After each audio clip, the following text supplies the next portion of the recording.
1 mètre de plus en moyenne à l'échelle globale d'ici à 2100, voilà les prévisions du GIEC sur l'élévation du niveau de la mer si l'on ne réduit pas fortement nos émissions de gaz à effet de serre. Et pour certains experts, une hausse de 2 mètres est inéluctable, reste à savoir à quel horizon temporel. Face à ce risque, la France, deuxième plus grand espace maritime mondial avec 200 000 km de côte, est en première ligne et doit donc en urgence définir des trajectoires d'adaptation pour limiter les risques. Bienvenue dans ce nouveau podcast de l'IHEST, l'Institut des hautes études par les sciences et la technologie. Nous vous proposons la synthèse d'une université territoriale organisée en novembre 2024 à Bordeaux par la région Nouvelle-Aquitaine, l'IHEST et la Banque des territoires sur la façon dont les territoires littoraux en Nouvelle-Aquitaine préparent l'avenir face à la montée des eaux. En ayant identifié l'érosion côtière, appelée aussi recul du trait de côte, comme un enjeu prioritaire dès 2012, la région fait figure de pionnier dans la mobilisation, comme le souligne Catherine Veglio, en charge de l'activité territoriale à l'IHEST. Ces territoires littoraux, ils sont en quelque sorte des éclaireurs. Ils sont portés par des élus défricheurs qui ont lancé des actions avec volontarisme et leurs communes, elles sont devenues en quelque sorte des laboratoires d'expérimentation de nombreuses recherches, des endroits où on joue collectif pour définir des scénarios et penser l'avenir des littoraux, des territoires fragiles où il faut vraiment repenser l'aménagement et la recomposition dans une vision à moyen et à long terme. Il va falloir faire des choix, décider quelles actions privilégier, car sur ces territoires littoraux, comme sur d'autres qui sont impactés aussi par le réchauffement climatique, nous allons vers des changements d'organisation et de mode de vie. Et donc, c'est toute notre façon de penser l'aménagement, le modèle de développement et l'habitabilité de ces territoires qui est questionnée.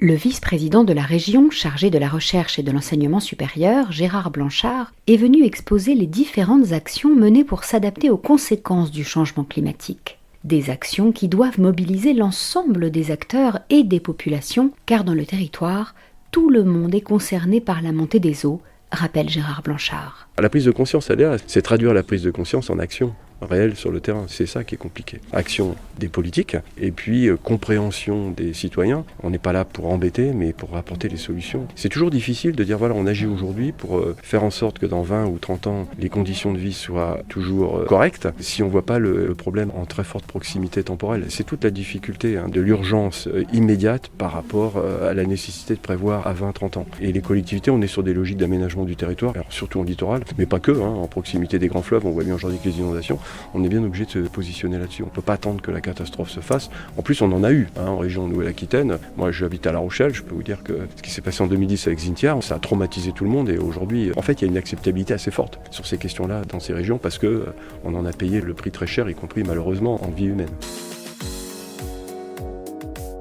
Le niveau de la mer était relativement stable depuis 6000 ans, mais l'accélération du réchauffement climatique a bouleversé l'équilibre de notre planète. La montée des eaux a des impacts en termes d'érosion, de submersion et d'intrusion saline.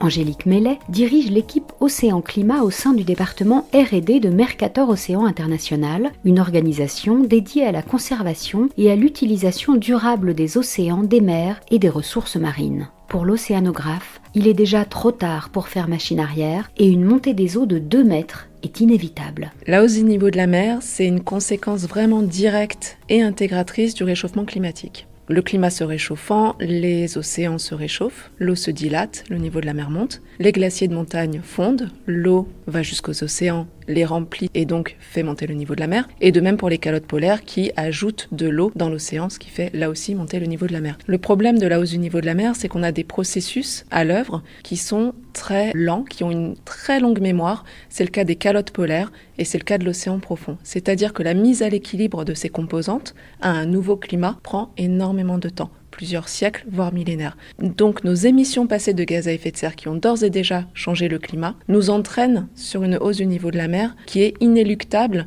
sur les décennies, siècles et millénaires à venir. Donc la question, effectivement, n'est pas de savoir si on connaîtra à terme une hausse de 2 mètres du niveau de la mer. La question, c'est de savoir quand. Est-ce que ce sera dès 2100 ? Est-ce que ce sera dans 200 ans ? Est-ce que ce sera dans 1000 ans ? Par contre, la question du rythme de la montée du niveau de la mer et la question de sa temporalité est extrêmement importante pour l'adaptation à ces questions-là. C'est évidemment très différent de devoir s'adapter d'ici la fin du siècle à une hausse de, disons, 40 cm si on arrive à réduire fortement nos émissions de gaz à effet de serre et à limiter le réchauffement sous 2 degrés, ou si on doit s'adapter à 80 cm si on continue à émettre fortement des gaz à effet de serre, ou si on doit s'adapter à 2 mètres, puisqu'on ne parle pas du tout des mêmes solutions d'adaptation. Donc plus on réduit cette hausse et plus on la ralentit, plus on s'offre un éventail de solutions à mettre en place et du temps pour s'adapter, puisqu'on sait aussi que l'adaptation prend du temps. La décision prend du temps, la gouvernance, les financements, tout cela prend du temps, jusqu'à la mise en œuvre des solutions. La hausse du niveau de la mer a une autre conséquence directe, affirme Angélique Mellet. Les niveaux extrêmes survenant lors des tempêtes vont être atteints, voire dépassés de plus en plus fréquemment à l'avenir. L'urgence est donc de s'adapter sans attendre que les catastrophes arrivent. Le GIP Littoral de Nouvelle-Aquitaine, groupement d'intérêt public, est un animateur essentiel des politiques publiques dédiées à la préservation, l'aménagement et la gestion des espaces littoraux. 13 stratégies locales de gestion de la bande côtière sont déjà engagées avec des collectivités volontaires, se félicite Nicolas Castaille, directeur du GIP Littoral depuis 2012. L'ensemble des travaux menés par le GIP se base sur la notion de participation volontaire. Donc rien n'est imposé. À partir du moment où un territoire développe une stratégie locale de gestion de la bande côtière, c'est qu'il souhaite le faire, qu'il a décidé de le faire, que le cadre collaboratif qui lui est proposé l'intéresse. Les résistances, elles existent, évidemment. Elles sont liées à la sensibilité des personnes, des particuliers, des entreprises au phénomène. Certaines sont extrêmement concernées. Les biens de certains particuliers, de certaines activités économiques sont directement menacés par les phénomènes. Et donc, à partir de là, ça amène un niveau de sensibilité du sujet qui est particulier. Donc, il y a des résistances et c'est un sujet complexe à manipuler quand on veut mettre en place des solutions concrètes. Ce qu'on constate, c'est que chaque situation est très particulière et dans tous les cas, c'est une combinaison des approches, une combinaison des solutions qu'il faut mettre en œuvre. Dans quasiment chaque territoire, on combine des dispositifs de lutte active, durs ou souples. La lutte active souple, ça peut consister en des rechargements en sable, des déplacements de sable, de sédiments. Mais nous nous sommes imposé l'étude systématique du repli stratégique, à minima pour chiffrer la valeur de ce qui était protégé par les actions mises en œuvre, mais dans certains cas pour estimer la possibilité de recomposer le territoire, de déplacer des enjeux. Quand il s'agit d'enjeux publics, les expériences sont plutôt fructueuses et les travaux ont pu avancer dans différents secteurs. Je pense par exemple à des stations d'épuration de collectivités qu'on envisage de déplacer à l'intérieur des terres à l'abri du risque. Dans d'autres cas, quand il s'agit de tissus urbains plus complexes, de quartiers de ville, évidemment, la phase d'acquisition-démolition peut poser encore problème. Par contre, les solutions sont variées, diverses et elles doivent être mises en œuvre de manière anticipée pour éviter la réponse en urgence qui conduit très souvent à la réponse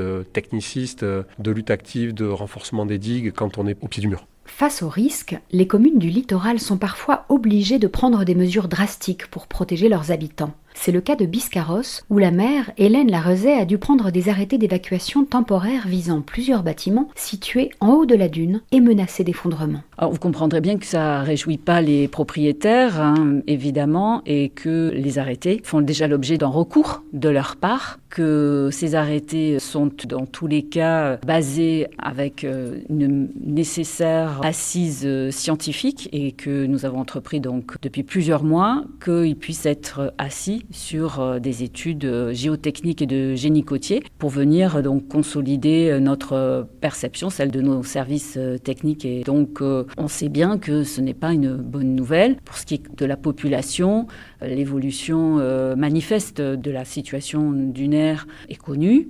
Bon, on prend un seul repère sur nos côtes sableuses, c'est aujourd'hui les blocos qui, il y a 80 ans, pouvaient être en haut de la dune et qui aujourd'hui, dans la plupart de nos plages, sont en bas de dune. Donc ça signifie que, manifestement, il s'est passé quelque chose et que donc, c'est pas eux qui ont bougé, c'est que la dune a changé, qu'il y a tout simplement déjà beaucoup moins de sédiments qui s'y déposent naturellement. Ces communes très touristiques doivent trouver des compromis entre la préservation de la nature, la gestion du risque et les intérêts des habitants ou entreprises directement concernés. Un vrai casse-tête pour la maire de Biscarrosse qui rappelle que la principale destination du départ en vacances reste le littoral. Nous, la première des actions, c'est de renaturer ce front de mer, c'est-à-dire enlever tous les points durs, parce que manifestement, et tous les scientifiques et les ingénieurs sont unanimes, ça sera ce génie écologique qui nous permettra de garder le plus longtemps possible des plages qui seraient plus résilientes déjà face aux phénomènes naturels. Donc c'est vraiment faire le pari de désimperméabiliser ce que l'on a mis quelques années à faire à l'inverse. Cette urbanisation de nos plages, elle était liée à cette volonté aussi de monter en gamme des stations et d'apporter tout ce confort qui était attendu par les touristes. Donc on reste dans une compétition de destination et tout nouveau projet sera davantage prévu à l'intérieur de la station plutôt qu'en bord de mer. Donc ça nécessite de revoir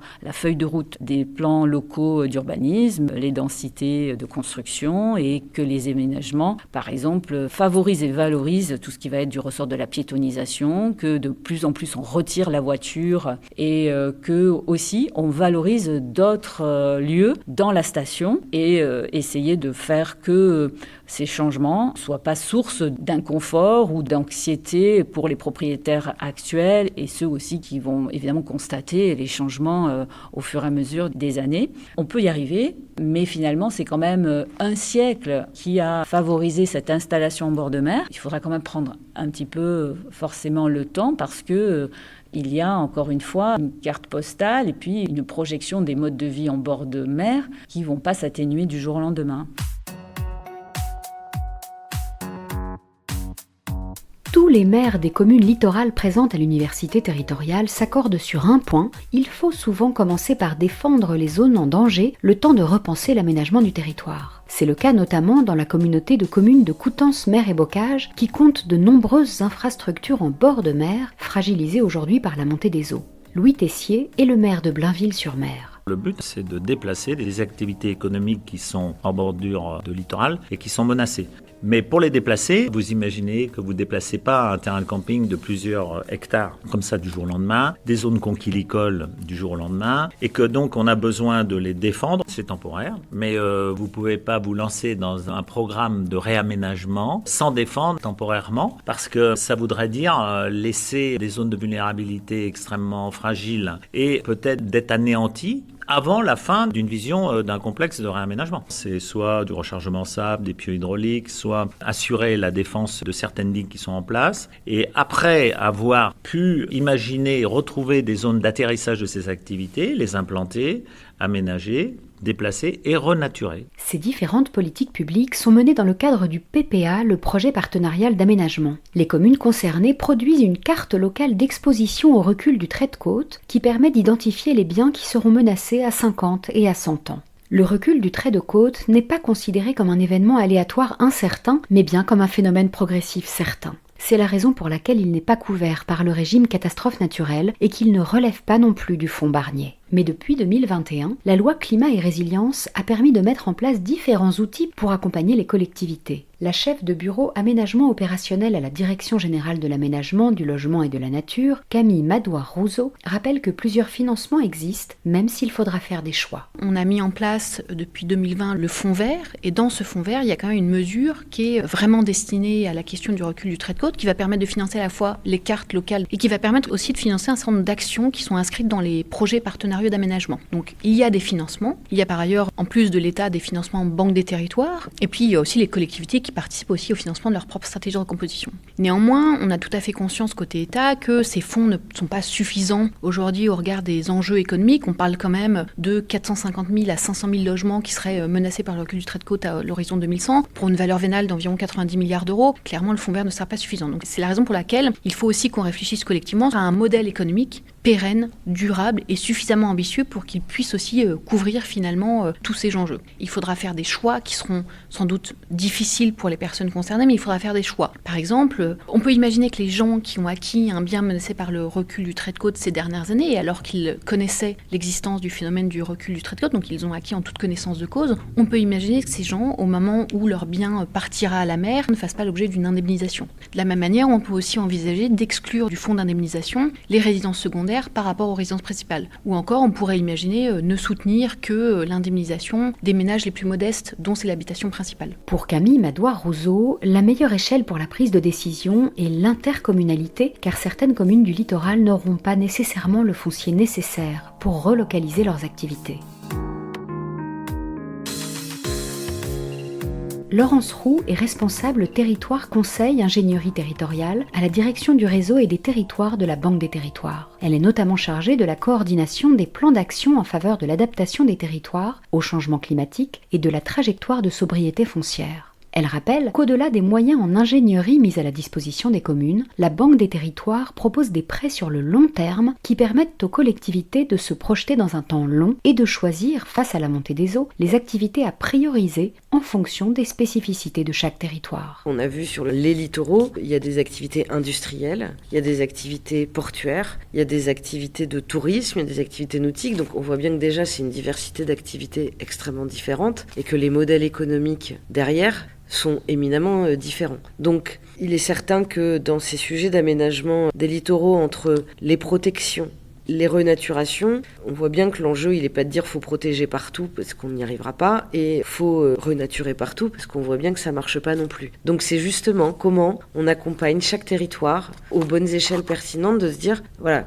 en fonction des enjeux qui sont là, quelle est la stratégie qu'on va mettre en place, et nous ne sommes pas les seuls acteurs aux côtés de ces acteurs territoriaux. On voit bien qu'il y a un besoin de gouvernance de l'État, de ses opérateurs, des représentants des entreprises, des habitants qui vont devoir aussi collectivement s'organiser autour des territoires. La Banque des territoires ne définira pas les projets à la place d'eux. Elle est un partenaire qui accompagne ces projets et qui essaye d'adapter ses financements pour les accompagner au mieux. S'il est un pays qui sait depuis longtemps comment faire face à la montée des eaux, c'est bien les Pays-Bas. Comme son nom l'indique, un tiers du pays est situé sous le niveau de la mer et les 2 tiers sont régulièrement exposés aux risques submersion et inondation. Il y a même un ministère dédié chargé de l'infrastructure et de la gestion de l'eau. Yann Friocourt y est responsable des outils de modélisation et de gestion de l'eau. Il coordonne les outils de simulation numérique dans le cadre de l'anticipation des situations de crise, en particulier les phénomènes de surcote, crue et intrusion saline. Un risque que l'ensemble de la population néerlandaise a parfaitement intégré. C'est un problème qui est déjà ancré dans la culture du pays depuis des siècles et des siècles, ce qui fait qu'il y a une conscience collective qu'on doit vraiment s'attaquer à ce problème. Ça veut dire qu'il y a une organisation de l'État dans les responsabilités pour créer des ouvrages qui nous protègent des inondations et également faire la maintenance de tous ces ouvrages, avec du coup aussi des responsabilités très clairement définies, des financements qui sont très clairement définis. Et ce qu'on voit de plus en plus apparaître, c'est qu'il y a de plus en plus d'attention pour l'adaptation au changement climatique. Avant, on peut quand même dire qu'on était dans une phase très réactive, c'est-à-dire qu'il fallait à chaque fois qu'il y ait un peu une catastrophe qui se produise pour que des actions soient prises. Et là, depuis environ une quinzaine d'années, on est beaucoup plus dans une logique d'anticipation permanente, avec un cadre national qui est dédié, avec également des financements propres, grâce auxquels on regarde entre 100 et 150 ans dans le futur pour essayer de voir quelles sont les approches qu'on veut adopter pour réduire la vulnérabilité du pays au changement climatique. Et surtout, c'est un processus qui se fait avec tous les acteurs, c'est-à-dire l'État, les collectivités locales, mais également le secteur économique. Ce qui permet de faire dégager des types de mesures qui peuvent être prises à tous les niveaux, dans lesquels les gens se retrouvent. Par exemple, avec certains chenaux de navigation qu'on va à nouveau rendre de manière un peu plus naturelle. On va élargir les lits majeurs des rivières pour permettre des inondations lors des crues. Et alors la côte, on ne peut pas la déconstruire, mais il y a maintenant beaucoup plus une logique de réglementation, disons, qui fait qu'on réfléchit à 2 fois avant de bâtir la côte à outrance. Et ce qu'on observe surtout, c'est que l'aménagement du littoral tient compte de la menace d'inondation avec surtout beaucoup d'installations temporaires, en particulier toutes les installations touristiques, restaurants et autres, sont des installations qui sont temporaires, qui sont construites entre le 1er avril et la fin septembre. Donc il y a beaucoup plus une conscience qu'on ne peut pas tout faire, il faut faire des compromis pour vivre avec cette menace et visiblement on est prêt à les faire là-bas. La France a sans doute beaucoup à apprendre du modèle néerlandais, notamment dans cette acceptation du compromis qui, il faut bien l'admettre, est moins ancré dans notre culture.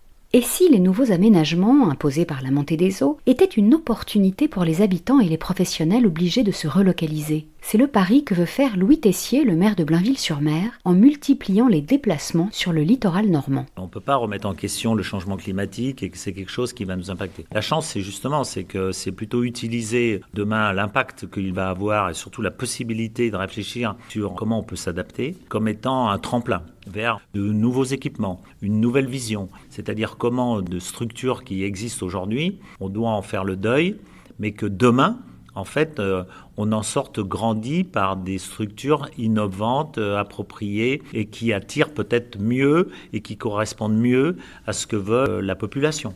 Les zones conchilicoles, c'est pareil, c'est-à-dire qu'une zone conchilicole qui permette à une filière d'accueillir une activité éco avec des bâtiments plus récents, avec des bâtiments qui correspondent aussi à une qualité sanitaire. Et tout ça permet en fait de se dire que d'une menace ou d'une inquiétude, d'une peur ou d'une angoisse, après réflexion, avec tous les partenaires, les services de l'État, on se dit, voilà, on a imaginé un plan ou un projet qui, demain, a beaucoup de sens pour le territoire et l'économie locale. Que la hausse des émissions de gaz à effet de serre soit plus ou moins forte, on l'a compris, la montée du niveau de la mer est inévitable. C'est donc collectivement qu'il nous faut repenser l'aménagement, le modèle de développement et l'habitabilité des territoires littoraux pour nous adapter au mieux au changement climatique.